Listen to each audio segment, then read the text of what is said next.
सोचिए, पुलिस को एक अपार्टमेंट से एक लाश मिलती है। दरवाजा अंदर से बंद है और सारा सामान बिखरा पड़ा है। लेकिन उस लाश के पास मिले एक खत में एक ऐसी खौफनाक कहानी लिखी है जिस पर यकीन करना नामुमकिन है।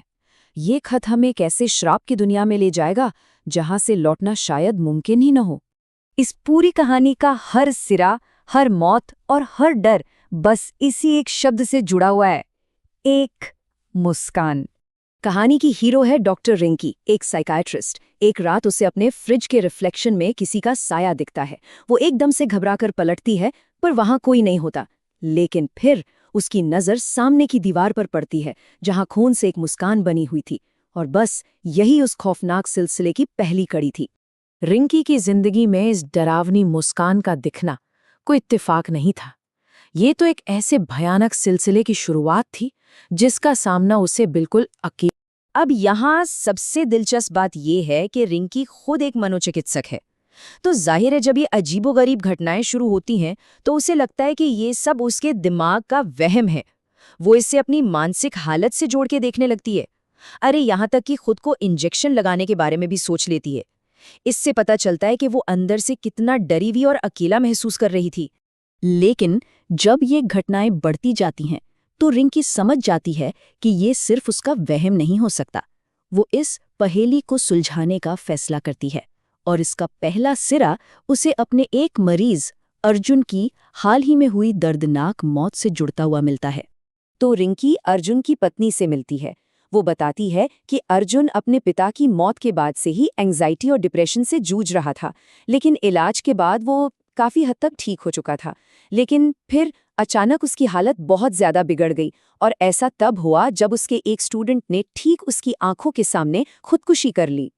रिंकी अब इन सारी घटनाओं की कड़ियों को जोड़ना शुरू करती है। देखिए, पहला, अर्जुन का स्टूडेंट आदित्य आत्महत्या करता है।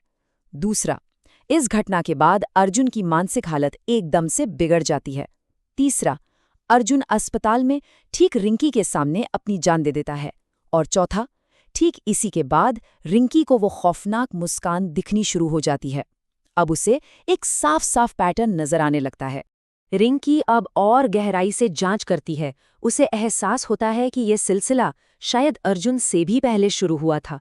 वो इस श्राप की जड़ तक पहुंचने की कोशिश में लग जाती है। उसे पता चलता है कि उस स्टूडेंट का नाम आदित्य ठाकुर था।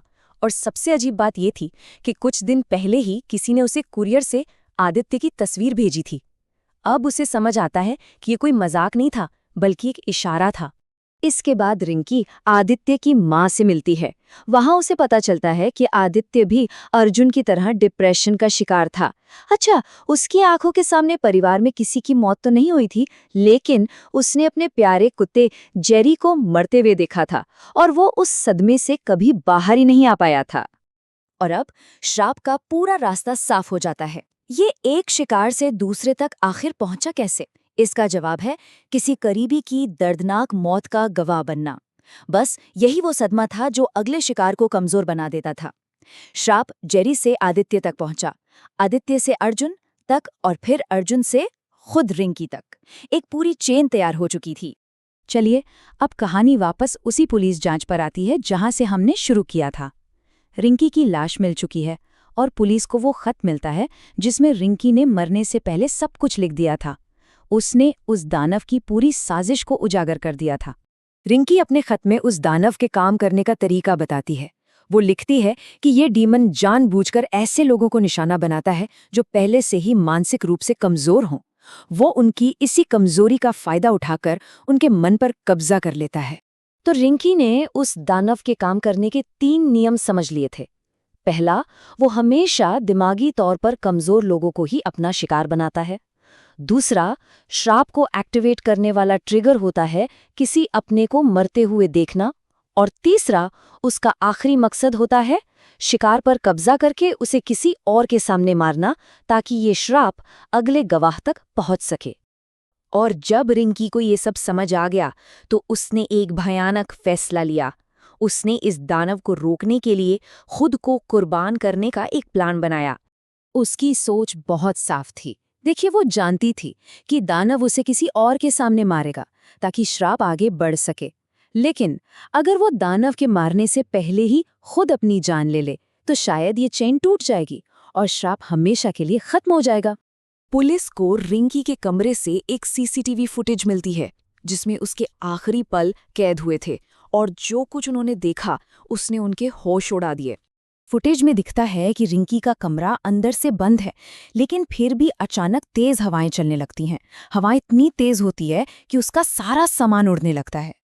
फिर ऐसा लगता है जैसे किसी अनदेखी ताकत ने उसे बालों से पकड़ लिया हो और उसे घसीटकर कमरे से बाहर ले जाने की कोशिश कर रही हो। और इसी अफरा तफरी के बीच रिंकी अचानक टेबल पर रखा एक चाकू उठा लेती है और फुटेज के आखिरी शॉट में कैमरा रिंकी के चेहरे पर जूम करता है। वो मुस्कुरा रही थी, लेकिन ये कोई आम मुस्कान नहीं थी, ये वही खौफनाक डरावनी मुस्कान थी। और कुछ ही पल बाद फुटेज बंद हो जाती है। तो ये कहानी हमें एक बहुत बड़े सवाल के साथ छोड़ जाती है। क्या वाकई रिंकी किसी दानव का शिकार हुई थी, या फिर एक मनोचिकित्सक होने के बावजूद वो खुद एक गंभीर मानसिक बीमारी से जूझ रही थी और ये सब उसी का नतीजा था? और सबसे बड़ा सवाल, क्या रिंकी की कुर्बानी काम आई? क्या उस श्राप का अंत हो चुका है, या उस दानव ने अपना अगला शिकार ढूंढ लिया है?